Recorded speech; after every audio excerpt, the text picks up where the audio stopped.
Aujourd'hui, nous allons parler d'un thème. Euh, Maman Ennis, mardi dernier, nous a parlé de la puissance dans la prière. Et elle va continuer ce mardi pour nous parler de la puissance dans la prière. Et elle a relevé un point important, un élément important euh, qui, en fait, fait partie de la puissance ou qui donne l'impulsion à nos prières. Et pour que nos prières puissent avoir de volume et obtiennent de l'exaucement. Elle a parlé de la confiance en Dieu.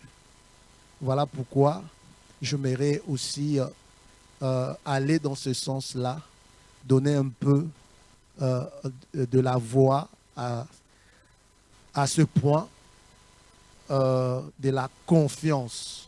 Et cela est important. C'est juste mon expression par rapport à ce qu'elle a dit. Gloire à Dieu. Donc nous allons parler de la confiance en Dieu. La confiance, on nous a dit, était un élément fondamental, indispensable dans toute relation humaine ou avec Dieu. Une relation qui est basée sur la confiance va tenir. Une relation qui est basée sur la confiance ne va pas s'affaiblir ou ne va pas se briser. Mais là où il n'y a pas la confiance, c'est sûr et certain que la relation n'ira pas loin. Et nous devons apprendre à gérer nos relations. Et la confiance est un élément indispensable. Parce que nous sommes aussi en relation avec Dieu. Et nous devons apprendre à gérer nos relations. La confiance, c'est une espérance ferme, une assurance d'une personne qui se fie à quelqu'un ou à quelque chose.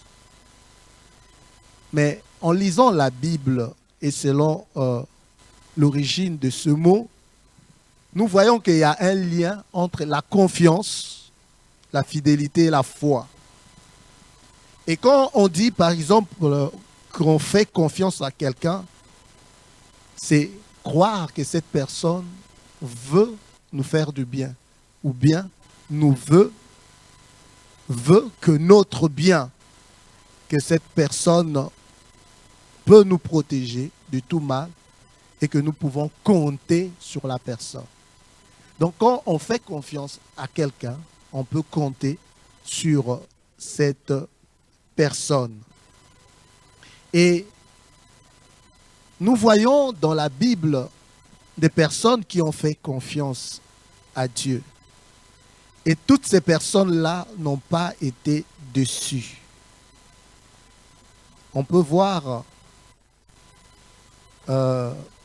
Job, on peut lire dans Job chapitre 13, verset 15. C'est la première personne. Elles sont nombreuses dans la Bible, mais que j'ai trouvé comme exemple de confiance. Job, chapitre 13, verset 15. Hein? Job, chapitre 13, verset 15. Job, chapitre 13, verset 15. Je lis la parole du Seigneur. Voici, il me tuera. Je n'ai rien à espérer, mais devant lui, je défendrai ma conduite. Amen. Nous pouvons nous asseoir. Nous connaissons tous la vie de Job. cet homme intègre, cet homme juste par rapport aux critères de l'époque, a connu des souffrances atroces. Il est passé par des moments difficiles. Mais il avait une vie prospère. Tout ce qu'il faisait prospérait. Mais arrivé à un moment, cet homme a connu la souffrance. Et au milieu de sa souffrance, il voulait connaître l'origine de cette souffrance. Mais c'est quelqu'un qui est resté ferme dans sa confiance en Dieu malgré la souffrance, malgré les grandes épreuves qu'il a eu à subir. C'est quelqu'un qui, du jour au lendemain, s'est retrouvé à terre, s'est retrouvé pauvre. Il avait une famille stable, il était prospère, il était riche. Mais dans un laps de temps, cette personne s'est retrouvée dans une misère noire, abandonnée même des hommes. Mais quand on analyse la vie de cet homme, comment cet homme a marché, comment cet homme a évolué pendant tout son temps de souffrance, malgré sa souffrance, mais il a continué à faire confiance à Dieu. Et cette phrase de Job, ces paroles de Job sont si significatives. Job dit, quand bien même il me tuerait, j'irai vers lui. Alléluia. Donc lui, il avait assimilé sa souffrance. Donc il croyait que c'est Dieu qui était à l'origine de sa souffrance. Il croyait que c'est Dieu qui lui imposait ces maux. Pourtant, nous le savons que ce n'était pas Dieu qui était à l'origine de la souffrance de Job. C'est bien sûr Satan. Dieu n'est pas l'auteur du mal. Alléluia. Tout ce que nous vivons dans ce monde, tout ce qui est de mauvais ne vient pas de Dieu. Dieu n'est pas l'auteur de la maladie. Dieu n'est pas l'auteur de la pauvreté. Dieu n'est pas l'auteur de la souffrance. Tout ce que nous vivons sur cette terre ne vient pas de Dieu. C'est la conséquence du péché. Tout ce que nous vivons de mauvais, de mal, viennent du diable, pas de Dieu. En Dieu, il n'y a point d'injustice. En Dieu, il n'y a point d'imperfection. Dieu est parfait. Et tout ce que Dieu a créé est parfait et bon. Alléluia. Donc, malgré sa situation, malgré sa souffrance, Job a continué à faire confiance à Dieu. Pourtant, il croyait que c'est Dieu qui en était l'auteur. Mais malgré cela, il dit, même s'il me tue, j'irai quand même vers lui. C'est l'exemple, je prends l'exemple des enfants. On voit un enfant, tu le tapes. Au lieu que cet enfant s'éloigne de toi, l'enfant vient encore s'accrocher à toi. C'est une marque de confiance. Quand bien même tu es en train de me taper, mais il n'en demeure pas moins vrai que tu es mon père. Il n'en demeure pas moins vrai que tu es ma mère. Où irai-je loin de toi? Job, malgré la mauvaise conception qu'il avait de Dieu, mais Job continuait toujours à faire confiance à Dieu. Est-ce que tu peux continuer à faire confiance à Dieu malgré les tonnes de prières que tu as envoyées à Dieu qui demeurent inexaucées? Est-ce que tu peux continuer à faire confiance à Dieu alors que tu te retrouves dans la précarité, Mais où est Dieu? Je lis dans la Bible, il est le Père des miséricordes, il est rempli d'amour et de compassion. Est-ce que tu peux continuer à faire confiance à Dieu quand tu as prié pour garder ce travail et finalement on t'a révoqué de ce travail, tu as perdu ce travail et tu te retrouves dans le chômage? Est-ce que tu peux continuer à faire confiance à Dieu?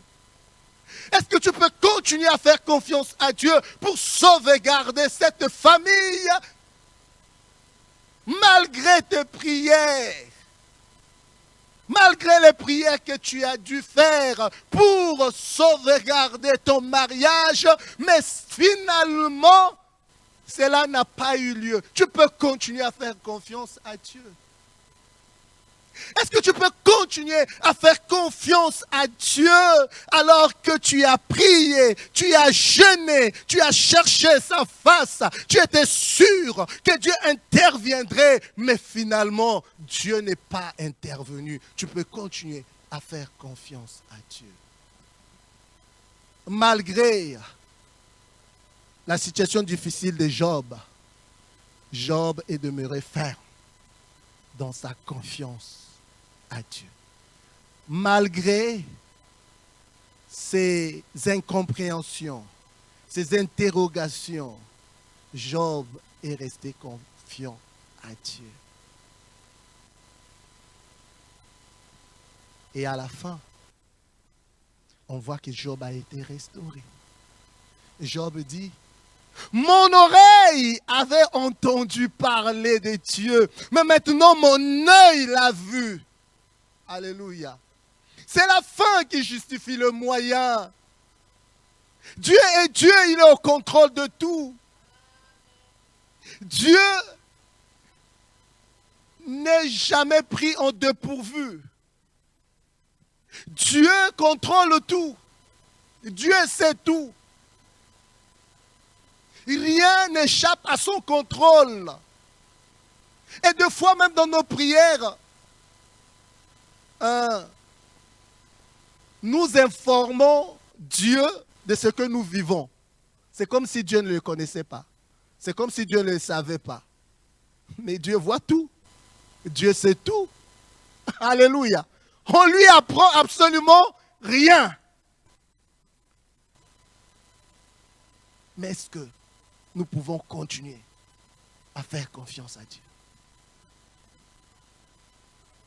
Un autre exemple, David. Dans la Bible, on voit David un moment prier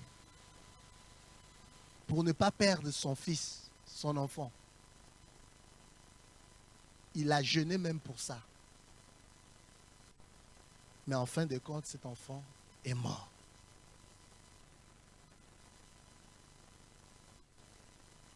Mais on ne voit jamais David questionner l'amour de Dieu, la bonté de Dieu, la miséricorde de Dieu.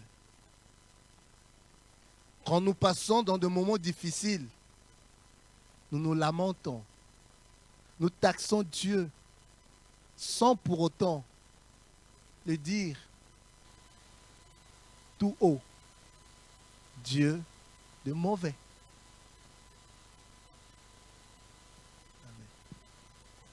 Nous blâmons Dieu.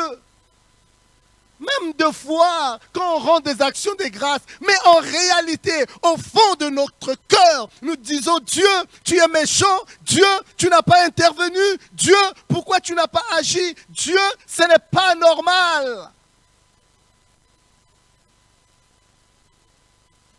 Mais Dieu demeure toujours bon. Dieu ne change pas. Dieu est parfait. Alléluia. David n'a pas questionné du tout la bonté de Dieu. David n'a pas du tout questionné la miséricorde de Dieu. David n'a pas questionné l'amour de Dieu. Il s'est levé de la terre. Il s'est douché. il a mangé et il a continué sa vie. Et dans Psaume chapitre 27, à partir du premier verset,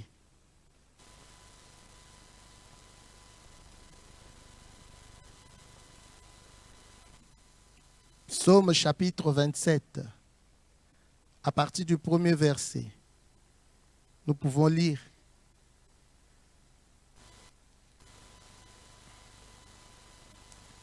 L'Éternel est ma lumière et mon salut.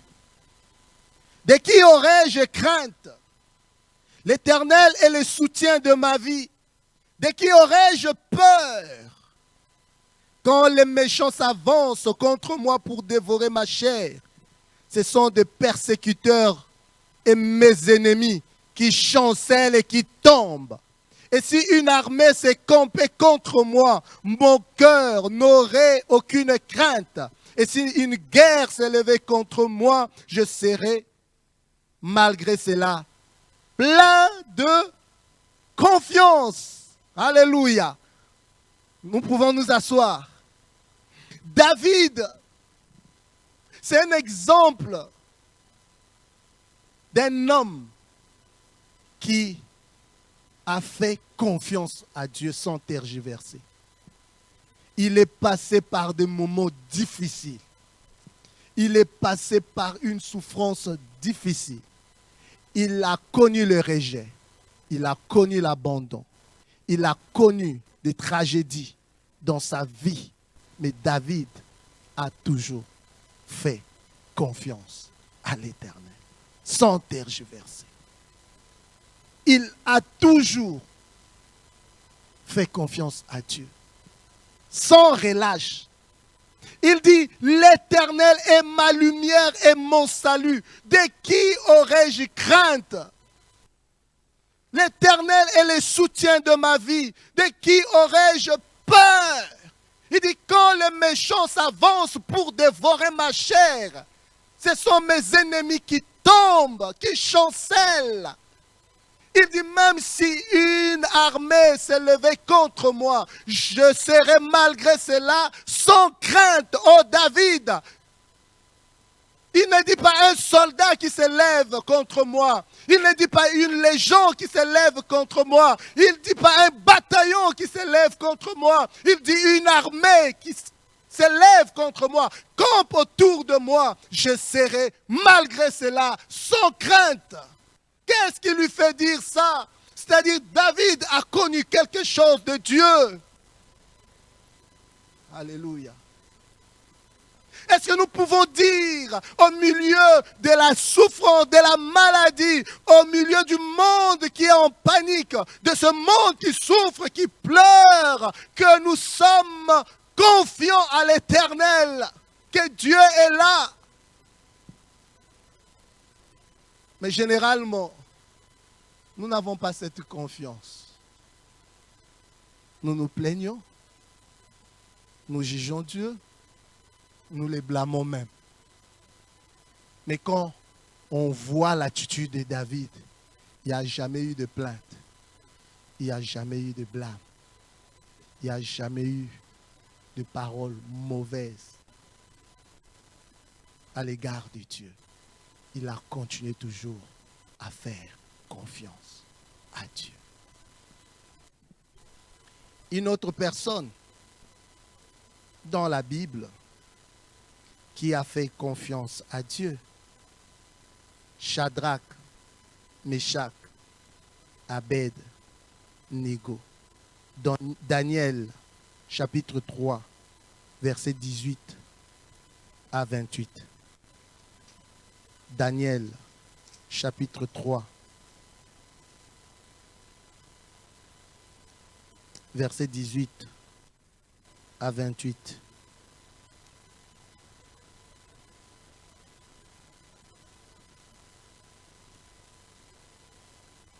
Daniel chapitre 3, versets 18 à 28. Je vais lire la parole de Dieu. Sinon, sache, ô roi, que nous ne servirons pas tes dieux, et que nous n'adorerons pas la statue d'or que tu as élevée. Sur quoi Nabuchodonosor fut rempli de fureur. Il changea de visage, tournant ses regards contre Shadrach, Meshach, Abed-Nego. Il reprit la parole et ordonna de chauffer la fournaise 7 fois, plus qu'il ne convenait à la chauffer. Puis il commanda à quelques-uns de plus vigoureux soldats de son armée de lier Shadrach, Meshach et Abed-Nego et de les jeter dans la fournaise ardente. Ces hommes furent liés avec leurs caleçons, leurs tuniques, leurs manteaux et les autres vêtements et jetés au milieu de la fournaise ardente. Comme l'ordre du roi était sévère et que la fournaise était extraordinairement chauffée, la flamme tua les hommes qui y avaient jeté Shadrach, Meshach et Abed-Nego. Et ces 3 hommes, Shadrach, Meshach et Abed-Nego, tombèrent liés au milieu de la fournaise ardente. Alors le roi Nabuchodonosor fut effrayé et se leva précipitamment. Il prit la parole et dit à ses conseillers, « N'avons-nous pas jeté au milieu du feu 3 hommes liés ?» Ils répondirent au roi, « Certainement, au roi. » Il reprit et dit, « Eh bien, je vois 4 hommes sans lien qui marchent au milieu du feu et qui n'ont point de mal. » Et la figure du 4e ressemble à celle d'un fils des dieux. Ensuite, Nabuchodonosor s'approcha de l'entrée de la fournaise ardente et prenant la parole, il dit, « Shadrach, Meshach et Abed-Nego, serviteurs du Dieu suprême, sortez et venez. » Et Shadrach, Meshach et Abed-Nego sortirent du milieu du feu. Les satrapes, les intendants, les gouverneurs et les conseillers du roi s'assemblèrent. Ils virent que le feu n'avait eu aucun pouvoir sur le corps de ces hommes, que les cheveux de leur tête n'avaient pas été brûlés, que leurs caleçons n'étaient point endommagés et que l'odeur du feu ne les avait pas atteints. Nabuchodonosor prit la parole et dit, « Béni soit le Dieu de Shadrach, de Meshach et d'Abed-Nego, lequel a envoyé son ange et délivré ses serviteurs qui ont eu confiance en Dieu et qui ont violé l'ordre du roi et livré leur corps plutôt que de servir et d'adorer aucun autre Dieu que leur Dieu. » On acclame le Seigneur.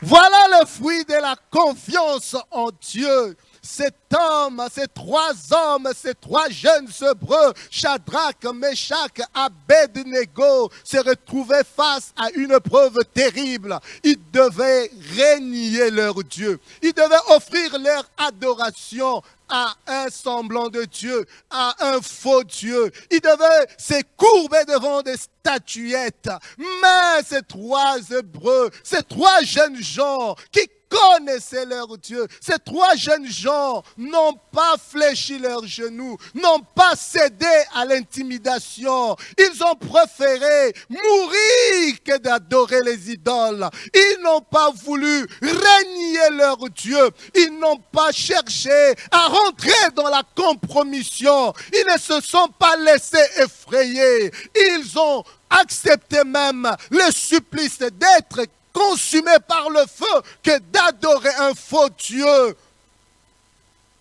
Pourquoi? Parce qu'ils avaient confiance en leur Dieu. Et pour eux, la question ne se posait même pas entre le faux Dieu, leur Dieu et le Dieu d'Israël. Pour eux, le choix était clair. Oh, que sommes-nous pas dans des compromissions? Nous ne sommes pas intègres. Nous n'avons pas de position. Soit nous sommes avec Dieu, soit nous ne sommes pas avec lui. Nous sommes un pied dedans, un pied dehors. Mais Dieu dit, tu dois être chaud ou froid. Si tu es tiède, il te vomira. Nous sommes partagés. Nous avons un cœur partagé. Si nous avons fait le choix de Dieu, si nous avons fait le choix de Jésus, demeurons-y. Tu es chrétien, mais tu veux concilier avec le monde. Tu es chrétien, mais les plaisirs du monde, les choses du monde ont encore une emprise sur toi. Tu dois t'en débarrasser. Ces jeunes gens n'ont pas trahi la race de leur Dieu, la race des enfants de Dieu. Ils ont tenu ferme. Ils n'ont pas été des traîtres de l'alliance. La Bible dit dans ce même livre de Daniel, ceux du peuple qui connaîtront leur Dieu agiront avec fermeté. Mais c'est les traîtres de l'alliance qui n'agissent pas avec fermeté, qui trahissent l'alliance, qui trahissent la race des enfants de Dieu. Au milieu des païens, comment est-ce que nous vivons? Alors que nous disons que nous sommes des chrétiens, nous sommes dans la magouille, nous sommes dans la corruption, nous sommes dans la zizanie, nous sommes dans la calomnie. Mais nous trahissons la race des enfants de Dieu. Le monde connaît la sainteté de Dieu. Voilà pourquoi, quand tu te dis enfant de Dieu, tu as un comportement qui n'est pas correct, le monde te rappellera qui tu es. Même toi aussi, qui te dis chrétien, tu as un tel comportement. Qui leur a appris ça? Tous savent que Dieu est saint. Ce que les païens ne connaissent pas, c'est l'amour de Dieu. Ils n'ont pas la révélation de l'amour de Dieu. Voilà pourquoi nous leur apportons l'évangile, pour leur présenter l'amour de Dieu, pour leur présenter le salut qui est en Jésus-Christ. Mais la sainteté, ils connaissent.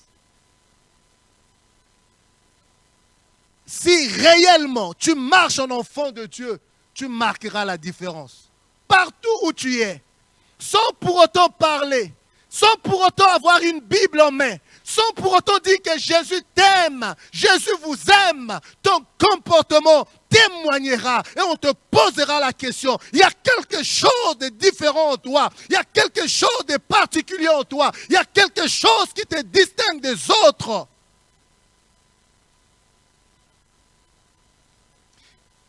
Tu ne te mêle pas dans leur fanfaronnade. Ils sont pervers, mais tu n'es pas pervers. Tu as tout simplement un langage religieux à l'église. Dès que tu sors, ton langage il change. Tu as le même langage que les gens du monde. À quoi es-tu différent? Ceux du peuple qui connaîtront leur Dieu agiront avec fermeté. Alléluia. Où est la fermeté? Des chrétiens sont devenus trop légers. Mais choisissez, comme a dit Josué, qui vous voulez servir. Lui, il avait déjà pris position. Moi et ma maison, nous servirons l'Éternel. Et vous, choisissez qui vous voulez servir. Oh, gloire à Dieu. Dis-moi gloire à Dieu. Ces jeunes gens ont pris position. Ces jeunes gens ont fait confiance à Dieu. Et la confiance a payé. Ils ont accepté la souffrance. Mais cette souffrance leur a apporté une autre révélation de Dieu. Et la révélation de Dieu aux païens. Certainement, votre Dieu est le vrai Dieu. Mais s'ils étaient dans la compromission, ces païens n'allaient pas connaître la force et la puissance de Dieu. C'est nous qui bloquons même le païen de venir à l'église. Par notre comportement, par notre façon d'agir, nous bloquons ces païens de venir. Si c'est seulement comme ça, c'est ça être chrétien, je préfère rester dans le monde. Il y a quelque chose qui ne va pas dans nos églises. Alléluia. Vous croyez qu'être chrétien, là, c'est porter une grande responsabilité. Pourquoi on les a appelés chrétiens? Pour la première fois, c'était à Antioche. Non, oui, c'est Antioche. Pourquoi on les a appelés chrétiens? Ce n'est pas parce qu'ils disaient Jésus, Jésus, Jésus, Jésus. On les a appelés chrétiens parce que ce qu'ils disaient et ce qu'ils faisaient étaient en accord.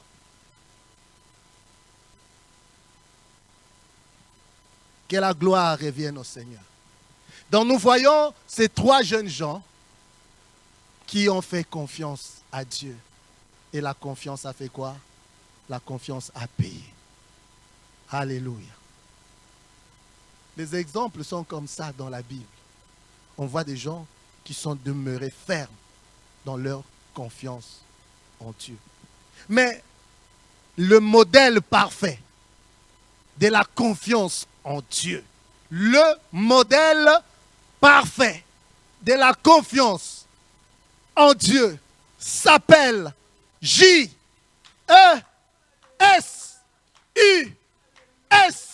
Jésus de Nazareth. Oh, gloire à Dieu. On acclame le Seigneur.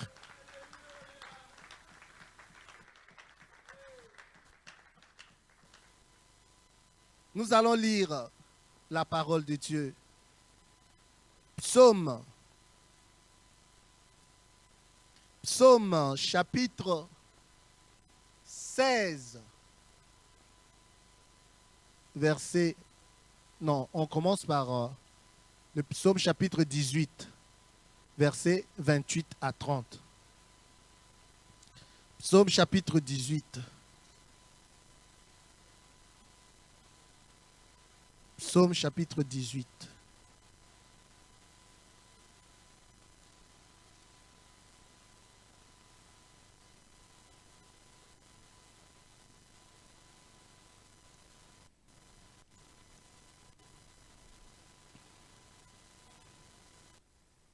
Excusez-moi, je ne suis pas en train de bien voir là. Je regarde mes notes.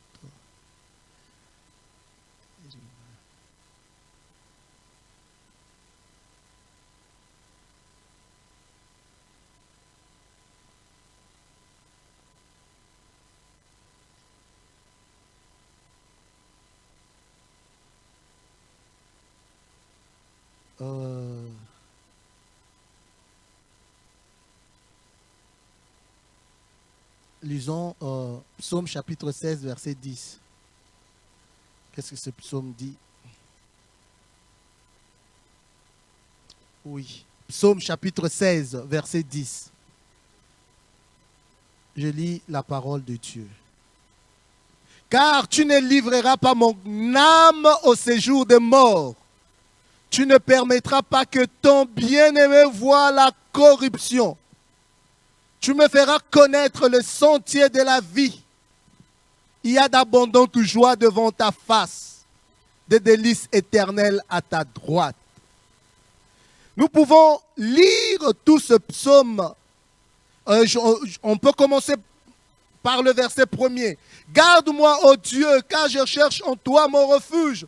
Je dis à l'Éternel, tu es mon Seigneur, tu es mon souverain bien. Les saints qui sont dans le pays, les hommes pieux sont l'objet de toute mon affection. On multiplie les idoles, on court après les dieux étrangers. Je ne répands pas leur libation de sang, je ne mets pas leur nom sur mes lèvres. L'Éternel est mon partage et mon calice. C'est toi qui m'assures mon lot. Un héritage délicieux m'est échu, une belle possession m'est accordée. Je bénis l'Éternel, mon conseiller. La nuit même, mon cœur m'exhorte. Je constamment l'Éternel sous mes yeux. Quand il est à ma droite, je ne chancelle pas. Aussi, mon cœur est dans la joie, mon esprit est dans l'allégresse, et mon corps repose en sécurité. Car tu ne livreras pas mon âme au séjour de mort. Tu ne permettras pas que ton bien-aimé voie la corruption. Gloire à Dieu. C'est un psaume messianique. Là, c'est une prophétie sur Jésus. Le Seigneur Jésus aussi a connu la souffrance. Le Seigneur Jésus a connu le rejet. Le Seigneur Jésus a connu une mort atroce. Il a été flagellé, pendu au bois. Il a été humilié.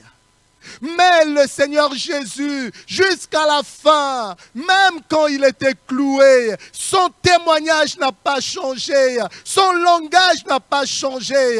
Il a constamment fait confiance à Dieu. Rien ne présageait qu'il ressusciterait, mais il avait cru tout simplement à la parole de son Père. Il a fait constamment confiance à Dieu.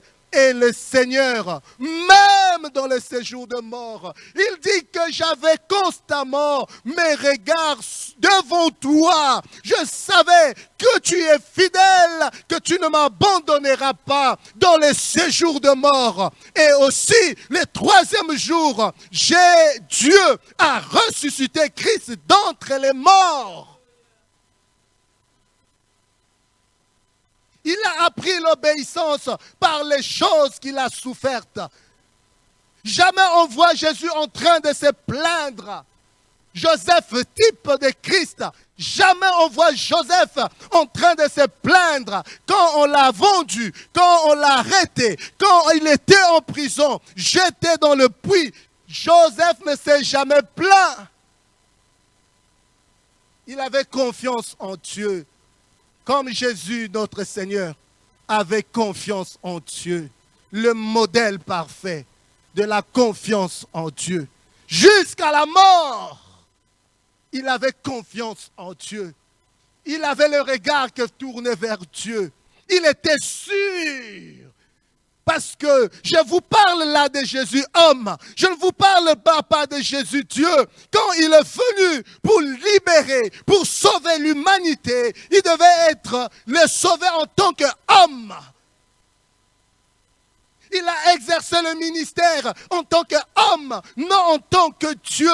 Il a exercé le ministère en tant qu'un homme rempli du Saint-Esprit pour nous sauver. C'est un homme qui nous a sauvés. C'est un homme qui a pris nos péchés sur son corps.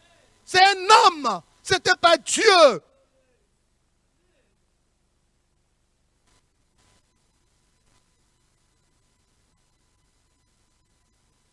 Comment est-ce qu'il a fait?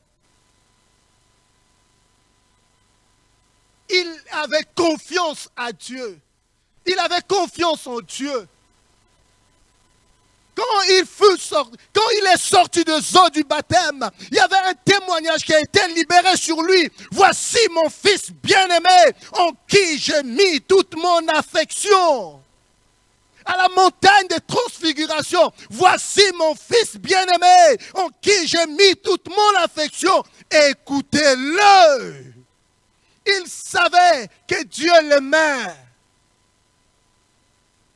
Il savait que Dieu était avec lui. Voilà pourquoi on nous dit, cet homme, Jésus de Nazareth, que Dieu a oint du Saint-Esprit et de force, qui allait de lieu en lieu, faisant du bien, guérissant tous ceux qui étaient sous l'empire du malin, car Dieu était avec lui. Il savait qu'il n'était pas seul, que Dieu était avec lui. Mais c'est Jésus, avant d'entrer dans le monde, il avait déjà opté pour faire la volonté de Dieu. C'est pourquoi Christ entrant dans le monde, tu n'as voulu ni sacrifice ni holocauste, mais tu m'as formé un corps. Et je dis, voici, je viens, ô Dieu, pour faire ta volonté. Mon ami, tu dois te déterminer. Tu es enfant de Dieu ou pas. Ou tu l'es ou tu ne l'es pas. Ou tu es à droite ou tu es à gauche. Avec Dieu, il n'y a pas de position intermédiaire. Ou tu es à droite ou tu es à gauche. Cela est important. Jésus-Christ avait déjà pris position. Que moi là, je viens dans le monde pour faire quoi? La volonté de mon. Et rien ne pouvait l'effrayer. Il n'avait peur de rien. Alléluia. Il savait qu'il était avec Dieu. Même devant Pilate. Pilate était étonné. Il dit, tu ne sais pas que j'ai autorité sur toi. Il dit, toi là, tu n'as pas autorité sur moi. Quelle autorité tu as sur moi? Si ce n'est que celle qui t'a été donnée. Alléluia. Je suis venu pour rendre témoignage de la vérité. Qu'est-ce que la vérité? Pilate ne savait pas qu'il était même en face de la vérité. Parce que la vérité est une personne. On vient pour l'arrêter. Alléluia. Pierre use de zèle, prend l'épée et coupe l'oreille de Malchus. Jésus-Christ lui dit, petit, c'est pas ça. Je peux faire tout simplement 12 légions d'anges peuvent descendre là. Mais il savait pourquoi il était venu. Nous devons savoir pourquoi sommes-nous enfants de Dieu. Pourquoi tu as été créé. Pourquoi Dieu te laisse-t-il en vie. Beaucoup sont partis. Parce que tu es le meilleur. Pas forcément, tu n'es pas le meilleur. C'est-à-dire, tu as encore une mission. Il te laisse encore de temps. Parce que tu es son ouvrage. Tu es son poème. Tu es son chef-d'œuvre. Ayant été créé en Jésus-Christ pour de bonnes œuvres. Il y a un travail. Pour de bonnes œuvres qu'il a d'avance préparées afin que tu les pratiques. Il y a des choses que tu dois faire que grâce ne peut pas faire. Le salut de beaucoup de personnes se trouve sur ta tête. Si tu trouves ta voie, les autres trouveront leur voie. J'étais dans une famille pauvre. J'étais dans une famille où la mort avait sévi. J'étais dans une famille où il n'y avait pas d'espérance. Où les gens, bien qu'intelligents, ne réussissaient pas. Mais j'aimerais vous dire que Dieu change de saison. Dieu change de saison. Alléluia. Et Dieu change de nom. Donc il peut changer la saison de ta vie et te donner un nom. Et la particularité d'une saison, chaque saison a une date d'expiration. Alors n'allonge pas ta saison. Quand j'ai trouvé ma voie, le reste de ma famille aussi a trouvé sa voie. Quand j'ai trouvé ma voie, il y a eu maintenant des conversions dans ma famille. Quand ma nièce elle est là, on était dans une misère noire.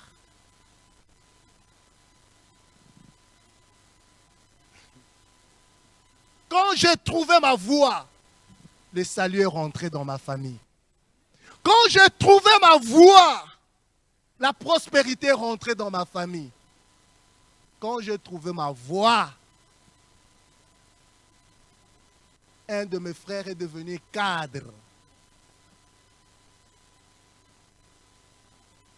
Avec un immeuble même, maison en étage. Ça n'existait pas dans ma famille. J'étais en prière, Dieu me dit, il y avait une concurrence pour ce poste-là, 2 personnes. Mon frère et un autre. Les deux familles même priaient. De l'autre côté, on priait pour leur frère. Et d'un autre côté, c'était mon frère. Mais puisque déjà la saison avait changé, puisqu'il avait déjà changé de nom, les noms, il a déjà donné, donc on est devenu une grâce exceptionnelle. Ça a changé de situation. Quand j'ai vu ça, au bout d'un moment, c'est moi qui ai envoyé l'argent. Et je n'envoie quasiment plus d'argent. Ah oui. Il y a mon neveu, bientôt là, je crois il va devenir ministre. Quand je vois ma nièce là, c'est une preuve vivante de la grâce de Dieu, de l'amour de Dieu. Ne prenez pas votre salut à la légère. Vous avez une responsabilité. Vous êtes des sauveurs dans vos familles. Pourquoi est-ce que Dieu vous a sauvé? Pourquoi est-ce que Dieu vous a appelé? Même si dans ta famille personne ne se marie, tu seras la première. Et quand tu vas ouvrir le chemin, les restes viendront, suivront. Alors ne vous négligez pas. Tu dois être au bon endroit, au bon moment, avec de bonnes personnes, avec de bonnes connexions. Tu ne peux pas aller n'importe où, tu ne peux pas prier n'importe où. Il faut d'abord connaître l'histoire de celui que tu écoutes. Qui est-il? Quel est son père? On n'écoute pas n'importe qui. Tout le monde peut ouvrir la Bible et enseigner la Bible, mais il y a toujours un esprit derrière. Quand je ne sais pas passer, peut-être je suis sorti de mon message. Quand je vous enseigne, ce n'est pas tout simplement les mots, mais il y a un esprit derrière. Si je suis, s'il y a un esprit derrière de séduction, quoi, c'est que je veux vous communiquer, ce n'est pas tout simplement ces paroles-là. Ces paroles, c'est pour votre intelligence. Mais il y a un esprit qui vous affecte. Alors que je suis en train de prêcher, il y a l'esprit de grâce qui vous affecte. Je sais, chaque homme de Dieu a sa particularité. Il y a une grâce qui l'accompagne. Il y a donc la particularité de l'onction que Dieu m'a donnée. Par exemple ici, si tu ne te maries pas, tu rentres là, tu vas te marier. Ça, il n'y a même pas à tergiverser là. Parce que moi, je ne veux pas les gens vivent dans la débauche, dans le désordre. Non. Donc il y a un esprit qui est derrière, qui va t'affecter pour te délivrer des esprits anti-mariage. Est-ce qu'on peut acclamer le Seigneur? L'homme parfait, le modèle parfait de la confiance à Dieu, Jésus-Christ. Même dans la mort, il avait toujours confiance en Dieu. Il savait que Dieu allait le ressusciter. Il dit, tu ne laisseras pas mon corps dans la corruption. Il était confiant. Est-ce que tu as confiance en Dieu? Quand tu as confiance en Dieu, tu ne vas pas paniquer. Ésaïe chapitre 30, verset 15, il dit, c'est dans le calme et la confiance que sera votre force. Et c'est dans la tranquillité et le repos que sera votre salut. Mais il faut le vouloir. Est-ce que vous le voulez d'abord? Quelqu'un qui a confiance en Dieu, la particularité, ce qui le caractérise, c'est le calme et la confiance. Nous sommes dans un espace de foi. Nous sommes dans un espace de grâce. Qui a confiance en la grâce rentre dans le repos et dans la quiétude. Parce que la grâce a responsabilisé le Saint-Esprit. Voilà pourquoi nous travaillons avec grâce. Nous laissons Christ s'exprimer au travers de nous. Ce n'est ni par force, ni par puissance, mais par mon esprit, dit le Seigneur. Ce n'est pas les compétences, ce n'est pas même notre profil qui détermine notre réussite, mais c'est la grâce de Dieu qui est en nous par Jésus-Christ. Dis-moi Amen.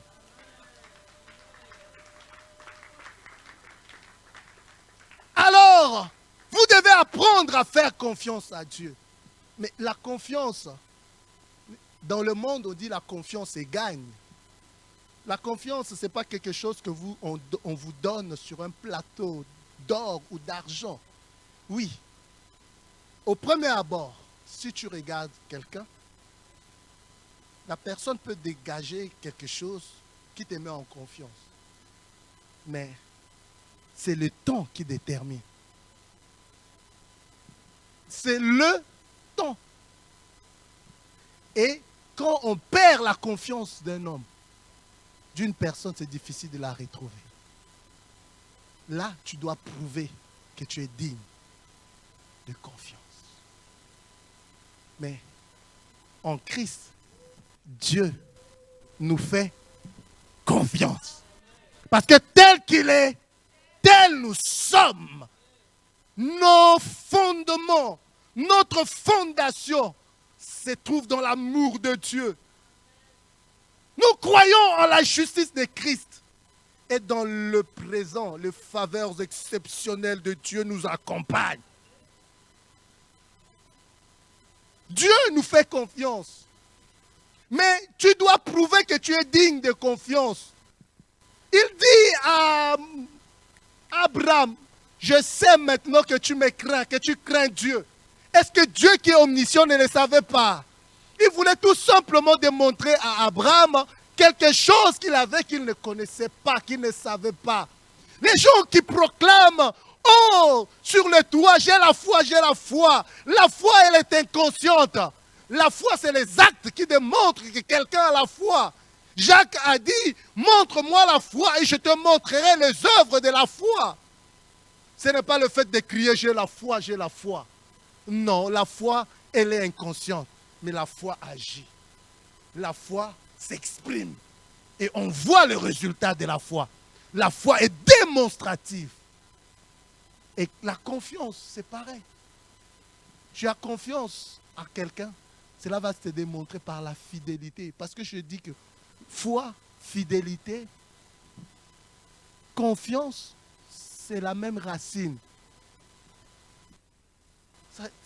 C'est pas à dire tout simplement j'ai confiance, j'ai confiance. Non, non, non, ça se démontre. La confiance, c'est de... Tu dis que tu as confiance en Dieu, ça se démontre. Dans des moments difficiles, quand on se retrouve dans des moments difficiles, quelle est ta réaction? Par exemple, là, on se retrouve en plein milieu d'un désordre terrible, d'une situation critique. Le monde entier tremble, panique. Quel est ton langage? Quelqu'un qui a confiance en Dieu, qui n'a pas encore accompli sa mission, dira non, je ne mourrai pas, je vivrai et je raconterai les œuvres de l'Éternel.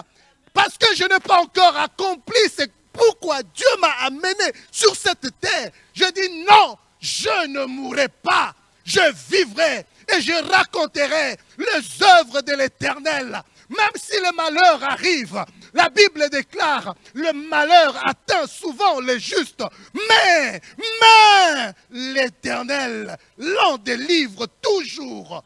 Même au dernier moment, il agira. Oui, quelle que soit la longueur de la nuit, le soleil finit toujours par apparaître.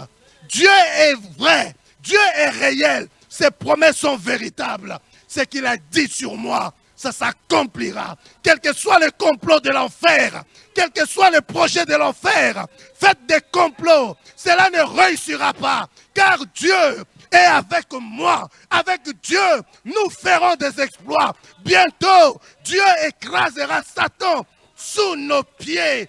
Alléluia. La part du juste, ce n'est pas la confusion. Ceux qui espèrent en l'Éternel sont comme la montagne de Sion. Elle ne chancelle pas. Elle est affermie pour toujours. Ceux qui espèrent en l'Éternel ne sont jamais dans la confusion. Non, la confusion n'est pas mon partage. Nous n'échouons pas. Nous sommes de la race des vainqueurs. C'est une évidence. Personne ne pourra nous enlever cette espérance. Voilà pourquoi nous parlons. Parce que nous avons cru, nous parlons. Si tu crois, tu vas parler. Tu ne te marieras pas? Non, je me marierai. Tu ne réussiras pas? Non, je réussirai. Dans l'héritage, dans l'alliance, cela n'y est pas. Dans l'alliance, c'est la protection, c'est la réussite, c'est les faveurs exceptionnelles qui m'accompagnent tous les jours. Le bonheur et la grâce m'accompagnent tous les jours de ma vie. On ne dit pas certains jours, tous les jours, le bonheur et la grâce m'accompagnent. Je pose un pas, le bonheur et la grâce m'accompagnent. Je tourne, le bonheur et la grâce m'accompagnent. Ça fait mal, le bonheur et la grâce m'accompagnent. Gloire à Dieu. Mes amis, la confiance en Dieu. Je vais atterrir pour clôturer. Vous savez, la confiance en Dieu est le fruit de la connaissance. Connaissons et cherchons à connaître Dieu.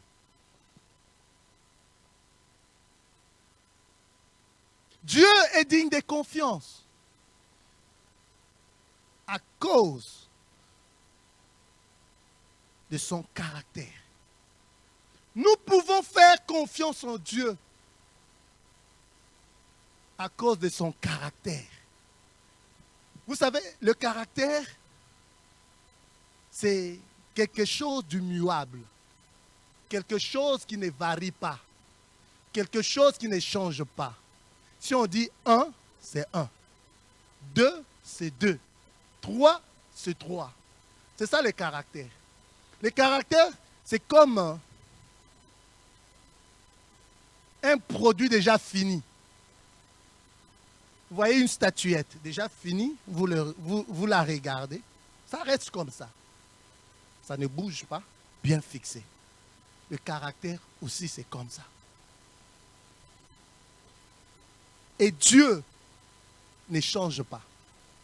Pourquoi? Parce qu'il est parfait. Quand on parle du caractère de Dieu, Dieu n'a pas l'amour. Dieu est amour. Vous voyez? Pourquoi est-ce qu'il y a eu un fils, un père et un fils? C'est pour révéler l'amour. Le père est celui qui aime, le fils est celui qui est aimé.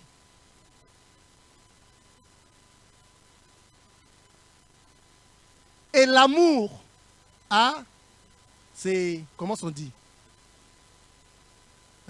Des ramifications de l'amour. Bonté, miséricorde, compassion, fidélité. Tout ça tire l'origine dans l'amour. Et quand on dit Dieu, son caractère à Dieu, Dieu, il est amour. Dieu, on peut descendre, il est fidèle.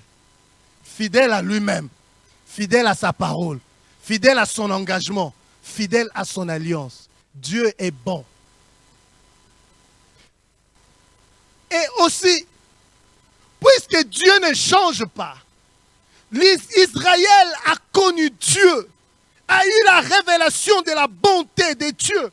Voilà pourquoi, même dans des moments difficiles, Israël louait Dieu pour sa bonté. Qu'il loue l'Éternel à cause de sa bonté. Ceux qui étaient dans des problèmes, lisez Psaume chapitre 107.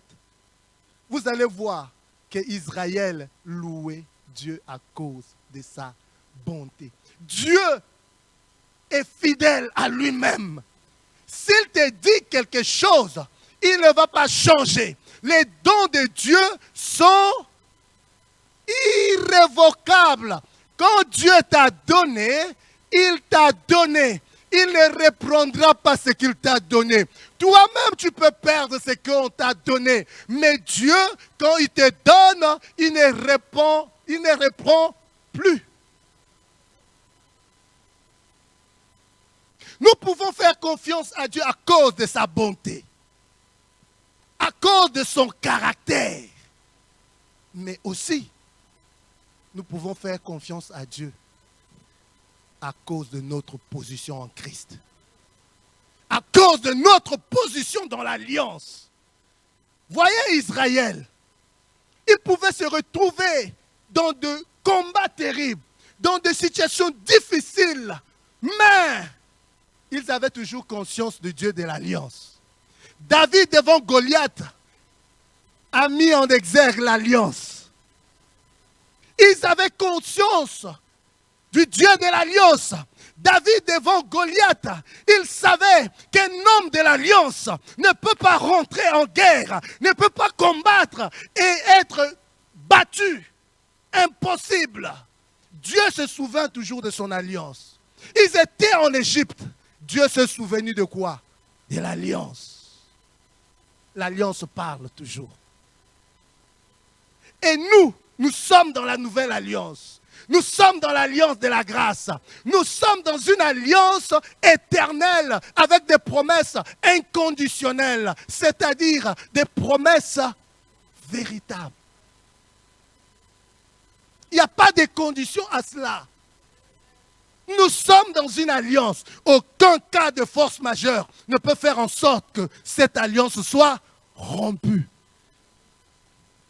Et en plus de tout ça, Dieu est notre Abba. Dieu est notre Père. Alléluia. Tout ce qu'un père demande à son fils, que son fils lui fasse confiance. Un point, un trait. Nous pouvons faire confiance à Dieu parce qu'il est notre Père. Voilà pourquoi Jésus, quand il enseigne comment faut-il prier, il dit quand vous priez, dites notre Père qui est aux cieux. Il est notre Abba, il est notre Père. Quand on parle de Père, c'est la source. Quand on parle de Père, il y a l'idée même de la proximité. Il est toujours là. Et Jésus pouvait dire, si vos pères, mauvais, si vous, mauvais, comme vous l'êtes, vous savez donner de bonnes choses à vos enfants, à plus forte raison, le Père céleste. Donc Dieu est digne de confiance. Alors, nous devons croître dans la grâce et dans la connaissance de Christ et du Père. Plus nous croissons dans la connaissance du Fils et du Père, de la nature du Père, plus nous croissons dans la connaissance du caractère de Dieu, plus nous croissons dans cette connaissance, non seulement la connaissance, même la conscience du caractère du Père et de notre position dans l'alliance de qui nous sommes en Christ, plus notre confiance en Dieu va augmenter. Parce que la confiance, au fait, grandit.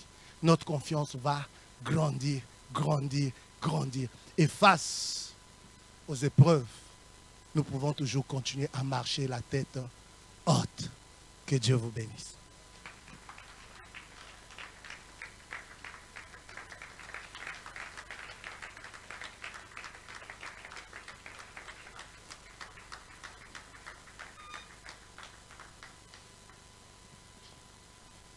Gloire à Dieu, mettons-nous debout.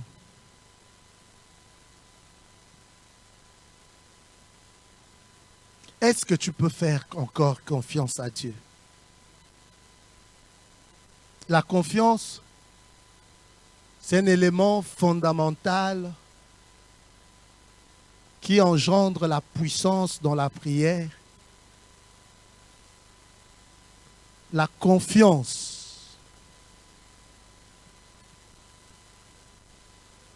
c'est compter sur quelqu'un ou quelque chose. Mais ici, il s'agit de la confiance en Dieu. C'est-à-dire, c'est compter sur Dieu. C'est compter sur la grâce. Est-ce que tu peux faire confiance en Dieu? Il est digne de confiance. Nous pouvons lui faire confiance à cause de son caractère. Il est parfait, il est immuable, il est amour, il est miséricordieux, il est bon, il est fidèle, il est plein de compassion. Nous pouvons faire confiance à Dieu à cause de notre position dans la grâce, à cause de notre position en Christ. Nous sommes dans l'alliance du Père et du Fils. Et le sang de Jésus continue à parler pour nous. Nous pouvons lui faire confiance parce que nous sommes ses enfants. Il nous aime autant qu'il aime Jésus. Nous sommes ses fils d'adoption en Jésus-Christ. Donc nous pouvons lui faire confiance. Nous avons un héritage. Nous pouvons faire confiance à Dieu. Est-ce que tu peux encore prier là où tu es, dire Père, j'aimerais apprendre à te faire confiance. Quelles que soient les situations, quel que soit le problème, je ne veux pas me plaindre, questionner ton amour, questionner ta miséricorde, questionner ta compassion. Tu l'es. Tu es amour, tu es miséricorde, tu es compassion. Tu ne changes pas. Mais je veux apprendre à te faire confiance. Comme ces hommes dans la Bible qui t'ont fait confiance. Et la confiance a payé. Je veux te faire confiance. Le modèle parfait de la confiance est Jésus. Jusqu'à la mort même, il a continué à faire confiance à son Père. Et il a été ressuscité. Il est ressuscité. Dis, je veux te faire confiance. Et si ta confiance était partie, dis, Père, renouvelle-moi dans ma confiance envers toi. Renouvelle-moi dans ma confiance. Je ne veux pas regarder aux circonstances. Je ne veux pas regarder aux problèmes. Je ne veux pas regarder aux gens qui se trouvent tout autour de moi. Je ne veux plus regarder à ces passés sombres. Je ne veux plus regarder. Tu as dit, ne pensez plus aux événements passés. Ne considérez plus ce qui est ancien. Parce que tu es le Dieu du nouveau départ. Tu donnes toujours un nouveau départ. Je veux te faire confiance, Seigneur. Apprends-moi à te faire confiance. Apprends-moi à te faire confiance.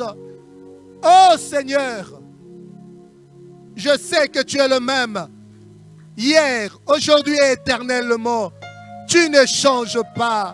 Je veux te faire confiance à cause de ton caractère. Je veux te faire confiance parce que tu es mon Père et je suis ton enfant. Je veux te faire confiance parce que tes promesses sont oui et amen. Parce que tes promesses sont véritables. Je veux te faire confiance, même si ce problème a longtemps duré, même si cette situation a longtemps duré. Mais je veux te faire confiance. Je veux te faire confiance. Parce que ceux qui se confient en toi, ceux qui espèrent en toi, ne seront jamais dans la confusion. La confusion n'est pas mon partage. Je veux te faire confiance, Père. Pour cette maladie, je veux te faire confiance, car tu es mon guérisseur. Je veux te faire confiance, car tu es le Dieu de délivrance. Tu multiplies les délivrances. Je veux te faire confiance pour ma réussite, pour ma prospérité. Je veux te faire confiance, Père. Prie, prie là où tu es.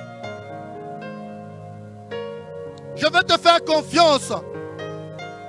Parce que c'est toi qui as les derniers mots. C'est toi qui as la dernière parole. Donc tu n'as pas dit c'est fini. Ce n'est pas encore fini. Tu es mon espérance.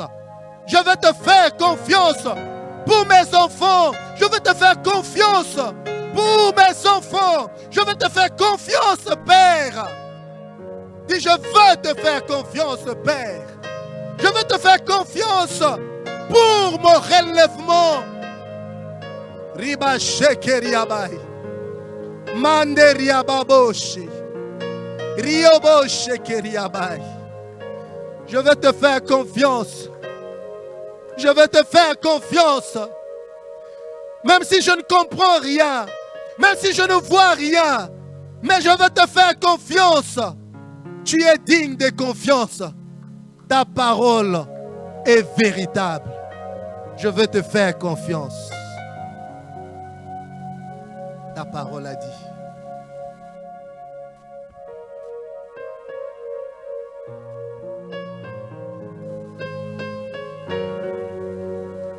Prie, continue à prier. Continue à prier. Cette parole veut te donner de l'espérance. Continue à prier. Dans ce domaine où la confiance était partie, où tu n'avais plus d'espoir, continue à prier.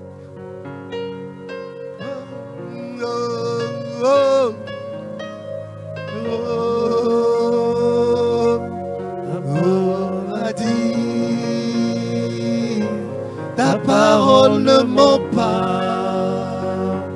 Tu es capable de tout. Même au dernier moment, dans le moment où tu, je le reconnais et je le confesse que tout est possible à toi. Ta parole a dit. Ta parole a dit. Ta parole ne ment pas. Tu es capable de tout. Même au dernier moment. Dans les moments où tu,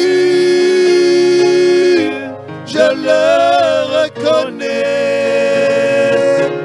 et je le confesse que tout est possible à toi.